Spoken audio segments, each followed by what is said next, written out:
ये रेल मदद एप्लीकेशन वो किया है, चालू किया है।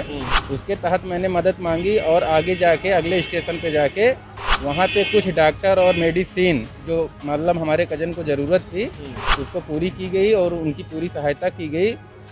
कोरोना वायरस की पहली और दूसरी लहर से देश के अधिकतर हर परिवार का कोई न कोई सदस्य संक्रमित हुआ है। ऐसे में सरकार के हर एक विभाग ने इस कोरोना महामारी से जंग जीतने के लिए बड़े कदम भी उठाए हैं। इसी कड़ी में रेलवे विभाग भी पीछे नहीं रहा है। दरअसल कोरोना की पहली और दूसरी लहर के दौरान रेलवे ने सभी यात्रियों की सुरक्षा के लिए कई कारगर पहल की थी, जिसके कारण ही ट्रेन में सफर करने वाले हर एक यात्री की सेहत और सुरक्षा का पूरी तरह ख्याल रखा गया। इस यात्रा के दौरान कई ऐसे परिवारों को लाभ हुआ जिनकी तबीयत अचानक सफर के दौरान खराब हुई, लेकिन रेलवे द्वारा जारी की गई हेल्पलाइन नंबर और रेल मदद ऐप के माध्यम से यात्रियों को बेहद कम समय में मेडिकल सहयोग का लाभ मिला, जिसकी वजह से लोगों ने रेलवे के इस सराहनीय कदम की तारीफ की है। उनका कहना है कि सफर के दौरान रेलवे से मदद मांगी गई तो उन तक मदद वक्त से पहले पहुंचाई गई थी, जो एक सराहनीय कार्य रहा। ये अभी क्या कहते हैं, ये जो मई और अप्रैल में कोविड कॉल चल रहा था, कोरोना का टाइम चल रहा था, इसी बीच में रेलवे जो भी सरकारी रेलवे चल रही थी, ट्रेनें चल रही थी दिल्ली से इलाहाबाद के बीच में, मैं दिल्ली गया था और हमारे एक कज़न थे, उनको थोड़ी दिक्कत थी तो वहाँ दिल्ली से रिटर्न आ रहे थे और उनको इटावा के पास में थोड़ी सी प्रॉब्लम हुई, तो मैंने जो रेलवे ये रेल मदद एप्लीकेशन वो किया है, चालू किया है। उसके तहत मैंने मदद मांगी और आगे जाके अगले स्टेशन पे जाके वहाँ पे कुछ डॉक्टर और मेडिसिन जो मतलब हमारे कजन को ज़रूरत थी उसको पूरी की गई और उनकी पूरी सहायता की गई।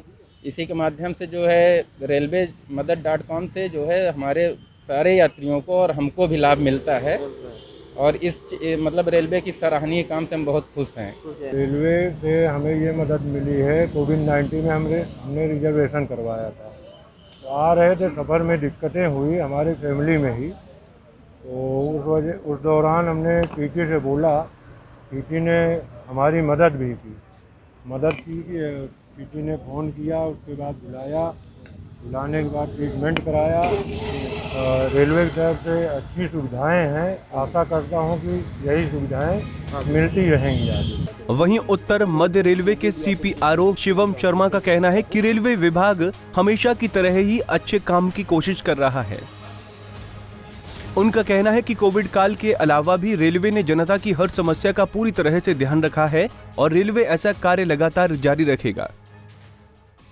तो आमतौर पे ऐसा कई बार हुआ था कि किसी को कोई परेशानी हो रही है, किसी को मान लीजिए बुखार या फिर कुछ सर में दर्द या फिर और भी कुछ प्रॉब्लम होती है, तो वो कंडक्टर को बताता है और कंडक्टर उसको हमारे कंट्रोल रूम को सूचित करता है। कंट्रोल रूम से फर्दर जो नेक्स्ट स्टॉपिंग पॉइंट होता है ट्रेन का, वहाँ पर डॉक्टर की व्यवस्था करी जाती है और हमारे रेलवे के डॉक्टर वहाँ पहुँचे हुए होते हैं और बाकायदा ट्रेन आने से पहले हमारा पूरा स्टाफ पहुंचा हुआ होता है वहाँ पर, और पैसेंजर को जो भी परेशानी है या फिर जो पेशेंट है उसको अटेंड किया जाता है और ये सुनिश्चित कर लिया जाता है कि ऐसा तो नहीं है कि इनको प्रोबेबली कोविड या फिर कुछ हो जिससे कि ट्रांसमिशन हो सकता हो। और जब ये सुनिश्चित हो जाता है उसके बाद वो पैसेंजर को आगे जाने की इजाज़त दी जाती है और साथ ही साथ उसका फर्स्ट एड पे प्राथमिकता होती है कि वक्त पे उसको फर्स्ट एड दे दी जाए, उसका इलाज करा लिया जाए। इस तरह के भी केसेस। कोरोना वायरस की चाहे पहली लहर हो या फिर दूसरी लहर हो, रेलवे विभाग द्वारा किए गए कार्यों की लोग अब जमकर सराहना कर रहे हैं।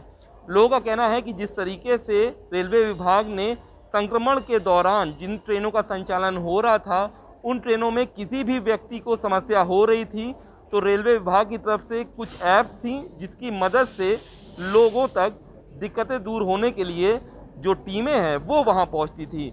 ऐसे ही आप देख सकते हैं कि मैं रेलवे स्टेशन पर हूं प्रयागराज की, और यहां पर भी आप देख सकते हैं कि यहां पर कुछ राउंड गोले बनाए गए थे। ये गोले जब पहला संक्रमण था कोरोना वायरस का तब बनाए हुए थे और अभी तक ये गोले यहां पर बनाकर रखे गए हैं कि इसी गोले में लोग खड़े होते थे। ऐसे में कुछ ऐप्स के भी लोगों को मदद हुई थी। जो ऐप्स इन्होंने लॉन्च किया था जैसे रेल मदद.com, उस ऐप में कोई भी व्यक्ति को अगर परेशानी हो रही है, अगर वो ट्रेन में सफ़र कर रहा है तो वो उस ऐप में आता था और अपनी दिक्कतें बताता था। जैसे ही ट्रेन स्टेशन पहुंचने वाली होती थी वैसे ही डॉक्टरों की जो एक टीम है वो वहाँ मौजूद रहती थी और उस व्यक्ति की मदद करती थी। ऐसे में कुछ ऐसे व्यक्ति भी हमें मिले जिनकी मदद रेल ऐप के माध्यम से या रेल मदद ऐप के माध्यम से उनकी की गई हो। ऐसे में अधिकारियों का कहना है कि ऐसी मदद हमेशा रेलवे की तरफ से जारी रहेगी और एक अच्छी पहल रेलवे की देखी गई है। वीडियो जर्नलिस्ट अंकित उपाध्याय के साथ सैयद आकिब रजा, पंजाब केसरी टीवी। हमसे जुड़े रहने के लिए हमारे YouTube चैनल को सब्सक्राइब करें और नई वीडियो की नोटिफिकेशन के लिए बेल आइकॉन को दबाएं। अगर आप ये वीडियो Facebook पर देख रहे हैं तो लाइक जरूर करें और ज्यादा से ज्यादा शेयर करें। धन्यवाद।